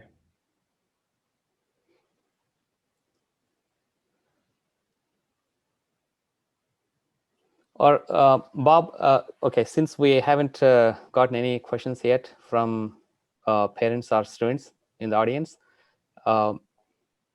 just for the benefit of the audience, can you please go ahead and ask any questions, ask this panel? Sure. I think one thing that, always comes up, how did you end up at the college that you are at right now, that you are attending? Was it one of your first choice colleges, or was it a college that, maybe there was another reason? Did it have the main, what was the main reason that you ended up at the college that you are attending now?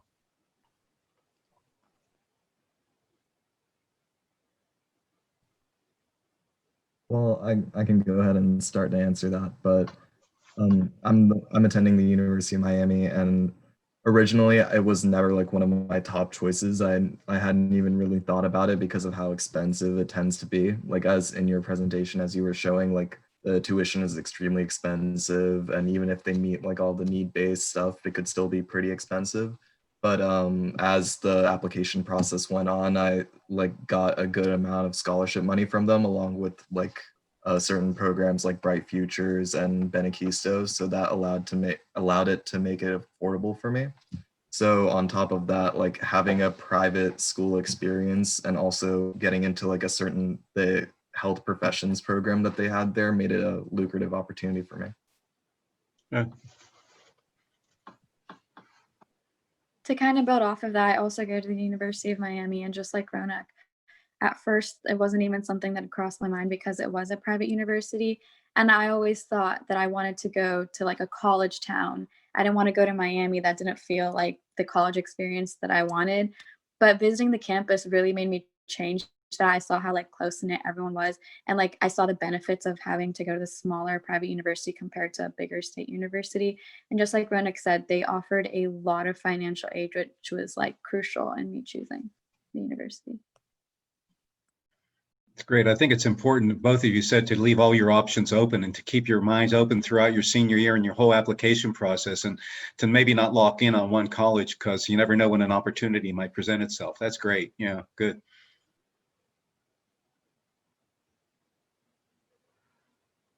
Okay, so I go to the University of Florida, and I wanted to go there. That was my top choice because I wanted to stay in state, and it was the closest one to home. Um, yeah, and I ended up going there too. And they also have a good pre-dental program, which like also drew me towards the college.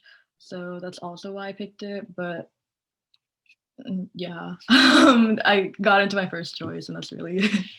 Well, that's great. You know, a lot of times the students want to go to UF, they want to go to FSU or UCF. That's their top choice. But sometimes their friends say, "Oh, what's the matter with you? You're not applying to Harvard, Princeton, and what's wrong with you? There's something, you can." Well, the idea is that you're going to get an excellent education there. I mean, a really world-class education, and it's important that you trust your heart and what you believe in, and that's really good. That's what you have to do.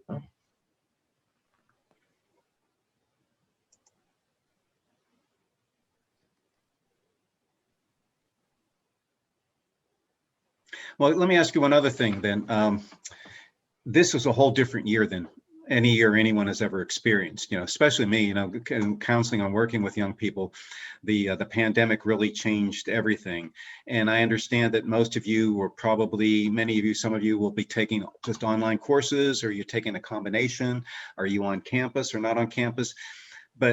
And I imagine that was a little bit difficult to adapt to. But one of my questions that I always like to ask students when they come back to visit, what was the hardest thing for you in terms of adapting to college life? What was the thing that you encountered that was like you didn't expect, and that you got past it, but it was one of the more difficult adjustments that you had to make at college? I think, sorry, my name is Vinny. But I also go to the University of Florida. I think the biggest thing is finding a routine for yourself, because in high school, you have like this 8-hour day and you know when to go to class, you're held more accountable, but once in college, you kind of have to have your own responsibility with that. Plus you have to, your extracurriculars kind of change. So you have to like start fresh with friends, with things you do in your free time. So it's definitely a routine change. Yeah, definitely. Good. Yeah, I want to echo Winnie's answer, because seeing two kids in college, what I noticed is college is a place they see that there is a lot of time, but it will, at the same time, you will be running out of time when it comes to your exams or whatever your tasks. So because of, as you said perfectly, it's a set schedule up to high school. After that, the schedule is a couple of classes in the morning, afternoon, or in the evenings. And if you don't organize, it's a slippery slope. They lose time quickly, but they learn very quickly. This is how to get around this and make use of time. in between the classes. That's what mostly college kids do, in how to make use of time, because they don't have, okay, let me sit down in the night and do it. They don't, that's one way of doing it, but most of the students, they quickly learn, oh, let me do some of the things in between classes and catch up. It's an interesting thing how they transform year by year in college. I have a couple of questions in the chat. One is about GPA requirements. Are the GPA requirements specific to any major or non-specific? I can answer this one for my major at the University of Miami. So the neuroscience program, as Ronak also knows, it's very hard to get into at the University of Miami, and you do need to have a certain GPA going in. And for most majors, you have to maintain a certain GPA once you are in it, at least at the University of Miami. But it's only for specific majors that's a thing. Okay.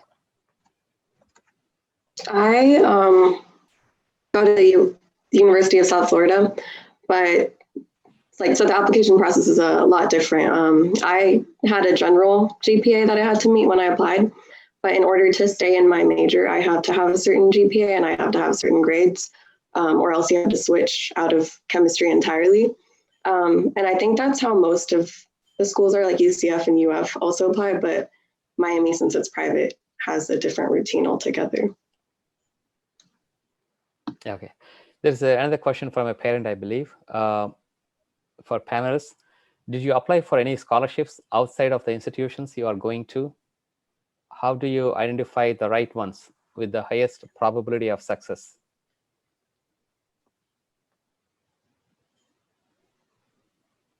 So Basically, it's applied. about, yeah, go ahead. It's about merit scholarships. Yeah, go ahead. I applied to a couple of scholarships outside of just the ones going to University of Miami. But the way that I was made aware of those was generally through the extracurriculars that I already was doing. One of them was the Mennonite Club, which is offered to people that are doing the Youth Leadership Jacksonville program. So that was like a somewhat easier one to do, because since I did that program and they only choose students from that program, you have a much higher chance of getting it.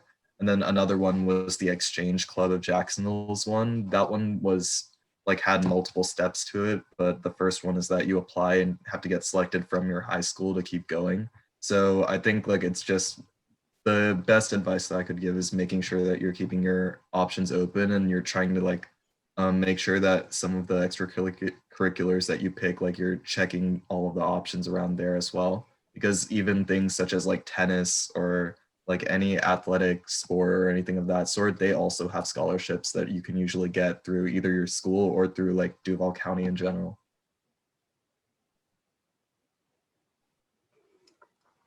Yeah, a lot of my scholarship opportunities or applications that I became aware of were through my guidance counselor. She sent us emails whenever anything opened up.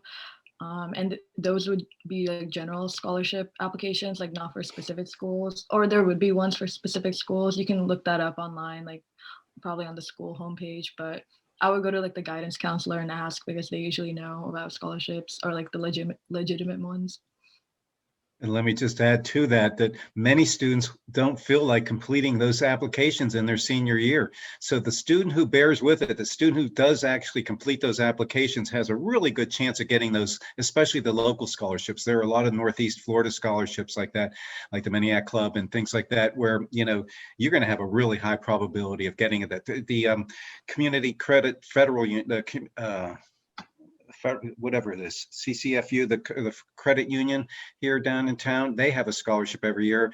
And, it's I sat on that committee at one time, and for a $5,000 scholarship, we only got 25 applications. So it's kind of interesting where students don't pursue these opportunities, and the students who do pursue them are usually successful. And going off of that, that's one of the biggest things I regret is being kind of burned out from writing all those essays. But after a while, I even noticed that there was just the smallest scholarships, and some of them were a paragraph long. And I would say it's worth it, because at the end of the day, the money adds up and it's going to be worth it. So definitely, even if it's just like $500 or $1,000, like I would still apply because you don't want to regret not doing it at the end of the day. Especially because a lot of them overlap too, because a lot of these prompts or essay prompts, you can kind of modify some of your old stuff that you write for your college essays and just turn those in as well. Obviously not like just take, copy and paste it, but it still makes it a lot easier because you've already done like the grunt work of the creativity involved in making the responses to those prompts. So yeah. Yeah, when you copy and paste, make sure you change the name of the college for the new one. Some students don't do that. Thanks, Sharath, for asking that question. I would also like to add to that a lot of schools also give you like merit scholarships, like without even applying, like they'll just give you money sometimes, and those are really nice. So there's some that you would think that you're not going to get like scholarship money, so that should not like put you down to not apply. I'd still apply for schools because there's always a few things that you might not know unless you apply. That's an important concept. You know, what the chart that I put up, like where a college costs 70-something thousand a year, that's what I call the sticker price. And like almost no one pays the sticker price, right? Like what you just said, you know, when you apply and they say, oh, we like your record. No, here's a $5,000 scholarship, or here's a 10,000, you know, they give scholarships like that based on the application, because like I said, almost no one pays the total amount because there are always some little scholarships here or there.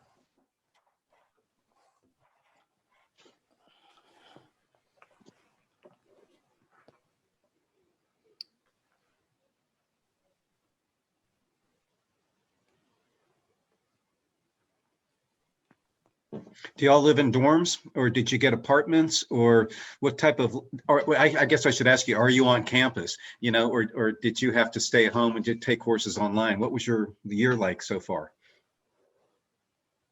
That's a good question. Yeah, because of COVID. Yeah, go ahead. I'm on campus currently, or I came home for a break, but I was on campus for labs at least because those were still in person. And I was also in a dorm last year for my freshman year, so I stayed in the same place. And there's definitely been a shift in how things work.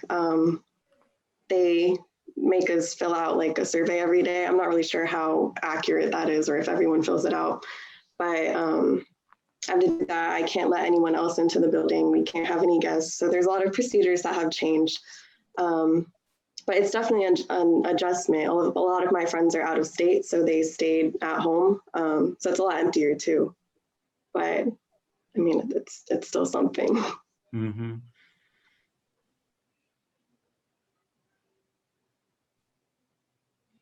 Oh, sorry, you can go. Yeah, same. I'm also on campus this semester, or the semester that just happened. It's the same rules, I'm guessing, between us. We couldn't have anyone else, and we also had on this. We couldn't go in anywhere without filling in the survey. But like you were saying, I don't know how accurate the survey is because they literally ask you, "Do you have COVID?" and you just say yes or no. But yeah, so I guess I don't have anything to compare it to because this was my first semester. But I'm excited to see what it's like with no COVID restrictions. I kind of did a very unique thing because if you're going to campus, a lot of freshmen especially want to live in a dorm to meet people. But I ended up getting an apartment my first semester, so I was already away from campus. So it was kind of just like staying home, but like in Gainesville. So it was definitely an experience, but I was lucky enough to have my neighbors be also 4 freshman girls. So we kind of created this like small group and it was really nice, and they all went to UF. So it was nice to at least be part of the campus a little, where I could still like visit when I wanted to. I could go to the libraries and stuff, and that helped out. But obviously the pandemic has resulted in like us not really getting the full like experience of college. But you gotta see the positive light in it, and I was very fortunate enough to like find really cool people and still like be able to go to the libraries and stuff on campus. Yeah, so this semester I actually stayed home, but I will be moving Gainesville next semester, but not in a dorm. Like I'll be moving in an apartment because of the pandemic.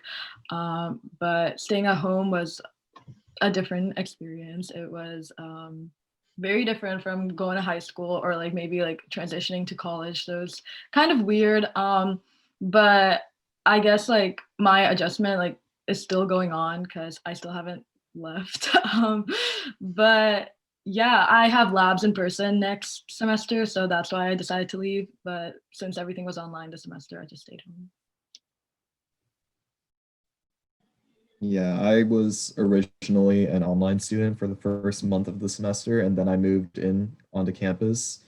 So I had a little bit of both and got a taste of both sides of the whole thing. But I think it was definitely a bit of a transition going from online to in person, especially like when all the other students were already on campus and like having to kind of get used to all the new restrictions and not get eased into it like the others.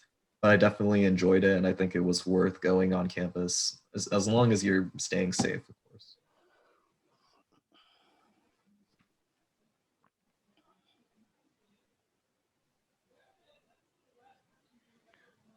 One of the questions someone's asking to the panelists, what is your advice or some things that you'd want latest the juniors and seniors in high school to be thinking about? What advice would you give to juniors and seniors in high school to be thinking about now that would help ease their process to apply and get into college?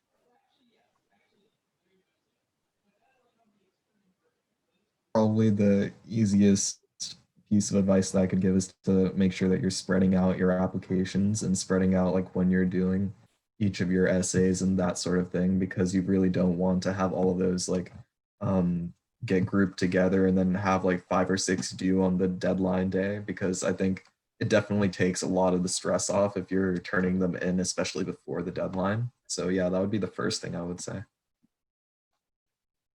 Also, okay.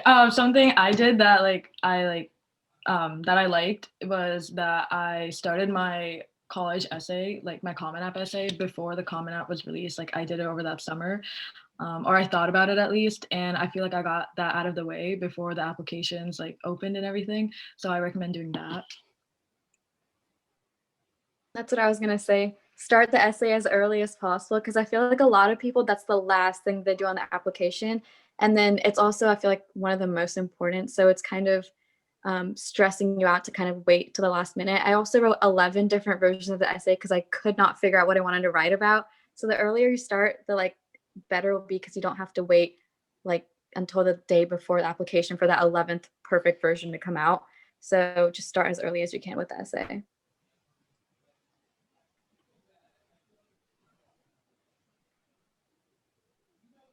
Yeah, that deadline thing is really, really important, to not wait until October 31st if your application's due November 1st. I've held a lot of students' hands virtually trying to get them through that because they waited too long, and they just, it's a tough one when you do that. One more thing I'd like to say is that it would definitely be a bit of a help to really think about what colleges you want to go to and what you don't want to go to, because like one of the biggest things I would say is apply to colleges that you know you're not going to go to no matter what. A lot of people will like spend the extra money to try and do it in the like with the excuse or saying that like they're trying to keep their options open, but like if you know in your heart of hearts that you're not going to go to that college, you better save the money and not apply at all, because it's just extra work. And you made me think of something. To everyone out there in the audience, you can, and if you're in 11th grade, you can start the Common Application this year. You can create an account, answer as many questions as they give you, and also work on your essay this year, anytime this year. And then at the end of the year, like in August, sometime before your senior year, they'll roll all your information into the senior year, and it'll all be there for you. So you will already have gotten a lot of it done. So that's available to every 11th grader now, and I recommend people take advantage of that. That's an excellent piece of advice, Bob. Thank you.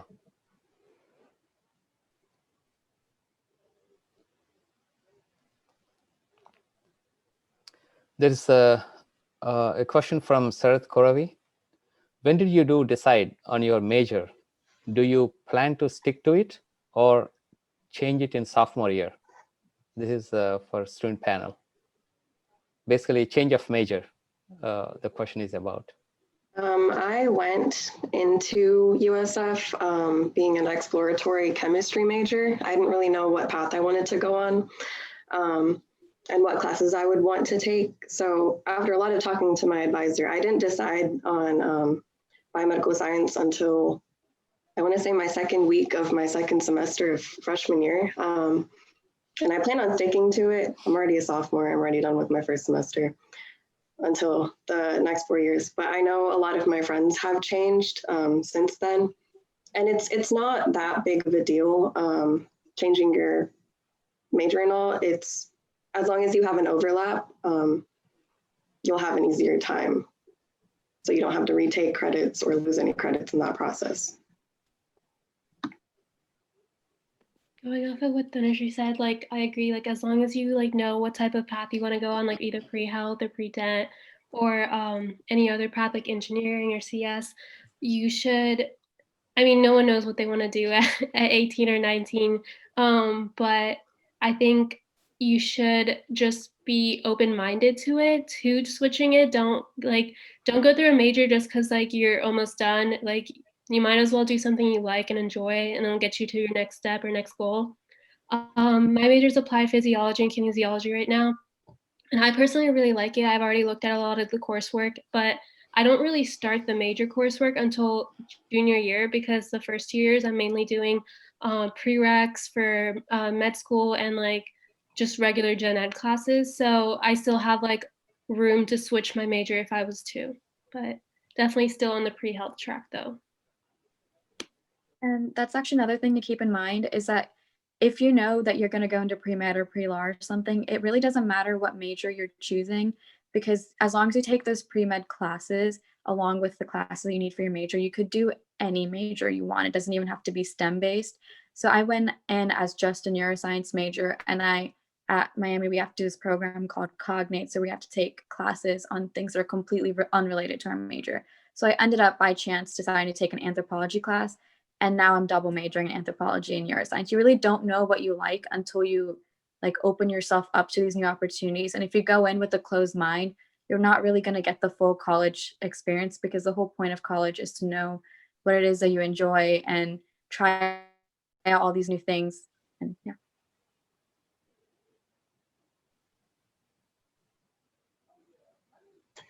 I have another question. I figure you probably all earned some AP credit or IB credit or ACE or some accelerated mechanism.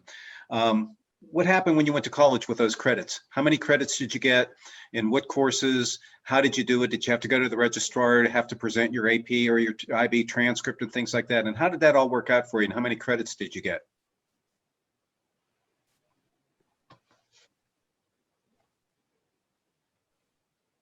Okay, so I got a lot of credits, but I didn't really use all of them. So like my history credits, like I guess they went towards my writing requirement for UF. Like each college has their own requirements for gen eds or writing requirement, everything. So UF has like their own requirement for writing, especially. So I'm on the pre-dent track, so it's like pre-health. So they recommended that you take like general chemistry 1 again, even if you have the credit, because it's a hard like weed out class. So I had the credit for that, but I took it again, and then I took calculus again, even though I had the credit. So even though I had the credits for a lot of my classes, I'm taking them again just so I don't have to take the higher like upper division classes, and like it's like it sets a good foundation for the other like higher classes I'm going to take like next semester, the next few years. But the writing and history credits that I got really helped with the gen eds, like getting them out of the way. Yeah, although I did get a lot of credits from all the AP classes that we took, especially those history and English credits, because the program that I was in, like I was already exempted from the gen eds, so it wasn't necessarily very helpful. But the one thing that it does help in a lot is if you're double majoring or trying to get multiple majors or minors, because sometimes like not only just like they would have a requirement for like what classes you need to take or that sort, but they also tell you you need to take a certain amount of credit hours to complete that major or minor, even like outside of the classes that are related to that. So those like credits went towards those and make it a lot easier for me to double or triple major if I wanted to.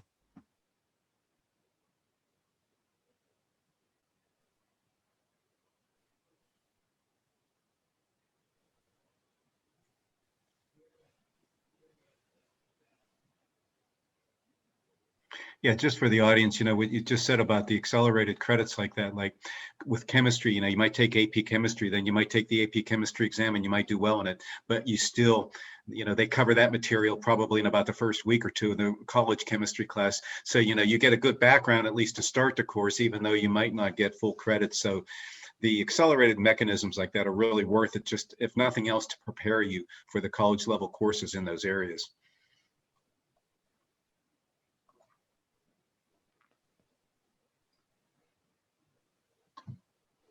This is a really small thing, but I remember you asking about how the AP scores were sent. And I just wanted to say, like, if you have the opportunity to send in your SAT scores or your AP scores when like you take the exam, you get like 2 free sends, I think, or like the first send is like free. So I would do that, especially if you have like college that you're probably going to end up attending, and you're taking the SAT a little later.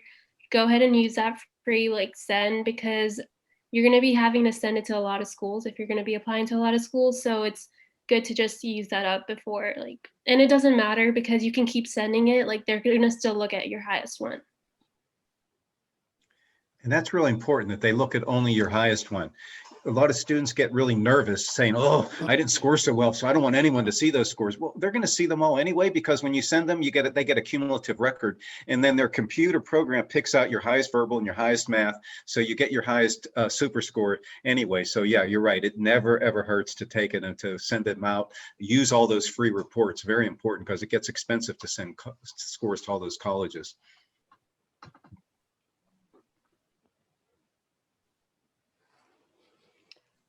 All right, let me ask you this, student panel. It's a fun question, but could be very insightful to students in the audience. If you could redo high school with all of your current knowledge, how would you do it differently? Just one or two. I don't want a lot more narrative, but just one or two, just for the students to as a takeaways. Earlier in the panel, Vinny talked about setting a routine, how college is structured and stuff. And I think I would take that into high school. I know during my 4 years at Stanton, I was very focused on like getting a good grade and doing schoolwork, doing homework. I don't think I gave myself enough room to like find the way that worked for me to learn concepts. And college I thought it was so cool that I could figure it out by myself. I didn't have anybody telling me exactly what to do, like breathing down my neck. So that, and also, I guess surrounding myself with people that supported the environment I was trying to create, like go upon. Friends are really important. Like it doesn't seem like a lot when you're in high school, but once you get to college, you realize you're surrounding yourself with the people from the same major, so you can study together and like go through classes together. All your mental breaks, it's with them. So that's important too. Thanks, Tanushree. Anybody else? Yeah, I remember I started freshman year wanting to like be in so many different clubs, and I did. I joined so many clubs, and it stressed me out so much to go to like all these meetings, even though they were just like once every other week or something. And by senior year, I was part of maybe like 2 clubs. And I feel like you need to start thinking about what it is that you're actually interested in, because it's not quantity, it's quality that matters. And you also just, when you are part of a club that you actually genuinely enjoy, it doesn't stress you out that much anymore either. So I would say I would find where I kind of fit in when it comes to clubs earlier rather than later. Thanks, Shirshika. Ronak, Vinny, Ashita. I actually have 2 points. First, it does not matter what high school you go to. It does not matter at all. it matters, especially what you do there. That even goes with college. Like, it does not matter what college you go to, it matters what you do there. It matters what you do with your opportunities you're given. So I was always joking around with my dad. I was like, why didn't you put me in dual enrollment? I could have got my AA. I could like just done 2 years of college. So there's like a lot of what ifs. Like, if I could have gone back, like I could have done a lot of things differently. But I don't regret my decision with Stanton, but I definitely will say like mental health over everything. Thank you, Winnie.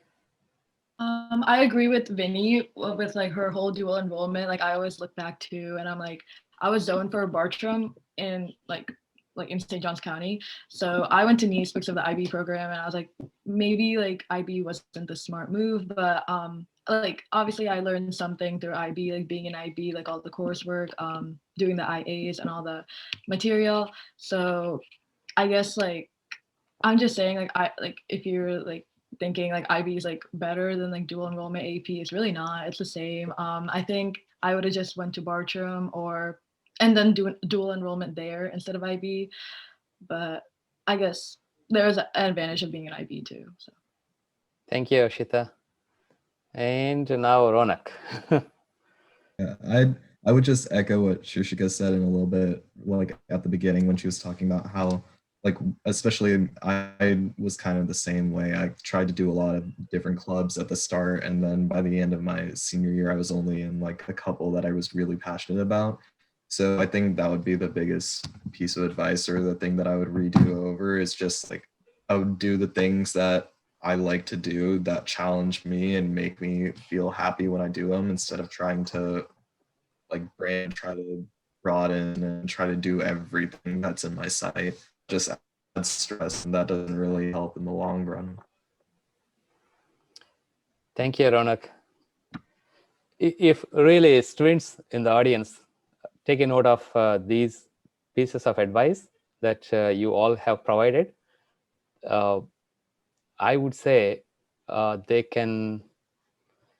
be ahead of the game, because it's, of course, I note, I mean, nothing new to me. I noticed the same things with my children. Many clubs to a few clubs, as someone said, and not stressing too much. Of course, we realize after the fact, right, a lot of things. But if somebody gives this insight to students, and if they take it, they'll be ahead. I mean, they can save. There's a time saving is there. They can save time. That's very important, so that they can put this time to some other productive activities and stress, and that itself is a big plus point, reducing stress. So it's a great advice. Thank you all. Srini, I just wanted to say one more thing about what Vinny said, and that is about the high school is not as important, the college is not as important, and it goes to what I was talking about in my presentation. It's all about you. You know, it's a fit. It's a fit. Whatever college, whatever high school fits for you, then it's okay, because you being there will make it the best thing it can for you, and you will blossom, and it'll be a wonderful experience. So yeah, it's more important about trying to find that fit. Yeah, perfectly said. Let's take a look at the chat. I think we don't have any questions in chat.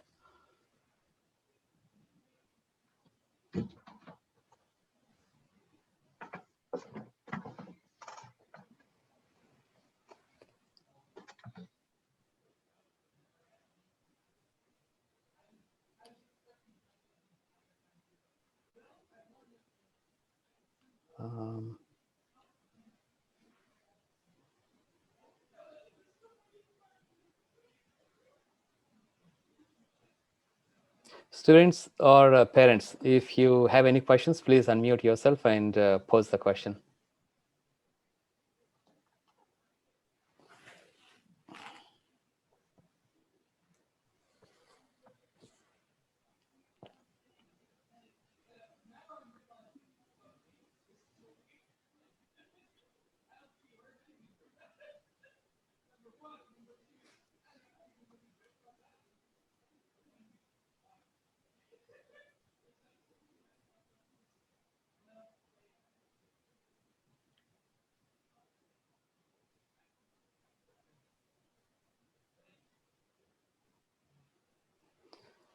I think we don't have any questions in chat. No questions from audience.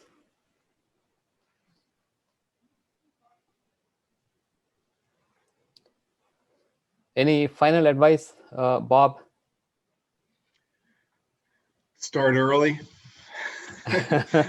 Start as early as you can. It's actually, you know, I mean, I guess, you know, let's just talk about ninth grade, you know, through high school.